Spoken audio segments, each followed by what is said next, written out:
We celebrated in Shanghai 25 years of relations with having Israel Cultural Week. It was a very big ceremony. It was enthusiastic to see so many Israeli different companies, Israeli different cultural bands came to Shanghai. We have the best Israeli singer coming here.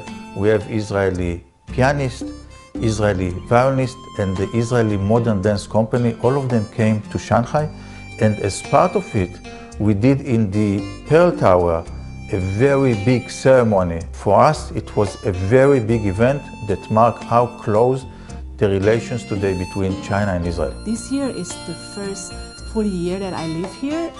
You feel that you are in a safe place here. So that's, I think, the most impressive things that I feel in Shanghai in 2017.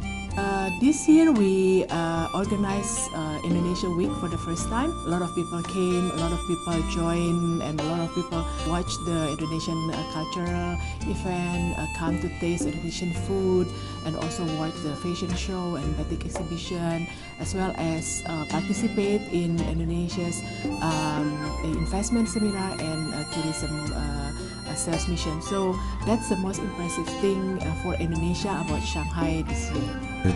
The most impressive thing happened in Shanghai for me is that I started my job here in Shanghai 2017, 1st of February. And for Turkey, I think the most important thing happened last year is the organization of Belt and Road International Forum in May in Beijing within the context of Belt and Road Initiative. We organized several events and we host several delegations from Turkey. I believe Belt and Road Initiative will define the future relationship between Turkey and China. I'll start with New Zealand Week in November, which was 10 days of promotional activities here in Shanghai, bringing together 50 New Zealand premium brands and showcasing New Zealand food, New Zealand wine, and of course our wonderful traditional culture. We had the New Zealand Ball, which was a very glamorous evening that brought our Shanghai friends together with people from New Zealand. This year there's been an expansion of the people-to-people links with New Zealand, and particularly also in the area of science and innovation. Very recently we've had 6 Memorandum of Understanding, 6 MOUs signed between one of the New Zealand China research centers and research institutes here in Shanghai, such as Huashan Hospital, Fudan University, and the Shanghai Mental Health Center. We're very excited about that level of collaboration. We got the state visit of the President of the Italian Republic, Sergio Mattarella. Went to visit and pay homage to the memorial Xu Guangqi, this Ming Dynasty scholar from Shanghai, who was one of the fathers of astronomy. He was one of the friends of the Italian Matteo Ricci. He learned to speak Italian, Limato learned to speak Chinese, so the two of them were talking to each other in a sort of dialogue of civilization. They translated many books from the language of each other, Chinese to Latin, Latin to Chinese. So it's good that after so many years people remember this important contribution. For me, 2017 in Shanghai is also the year of bike sharing.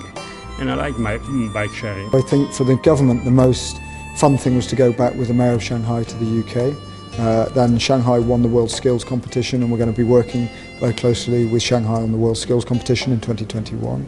I think in terms of business, we held our biggest ever British trade fair here in Shanghai at the Shanghai Exhibition Centre. We were the country of honour at the China International Industrial Fair, where we brought over lots of British beer and gin. And then for people to people and culture, for me the highlight was the British Museum, History of the World in 100 Objects, that came to the Shanghai Museum. That was a fantastic world-beating exhibition. 2007 has been a very important year for us, and a number of significant events took place. This year we actually moved to this new office. When we first opened, it was a rather small office with a very small team. So by moving into a bigger office and with a bigger team, it signifies the importance that my country plays on the relations with China, and also is indicative of the improved trade relations between the two countries. Even though Fiji is a small country, we have a few premium products known globally. Fortunately now, these products have entered the Chinese market this year. We have launched into the Chinese market Fiji beer, and another new product is called Noni tea. So it's a health drinking tea, and a few others are coming in.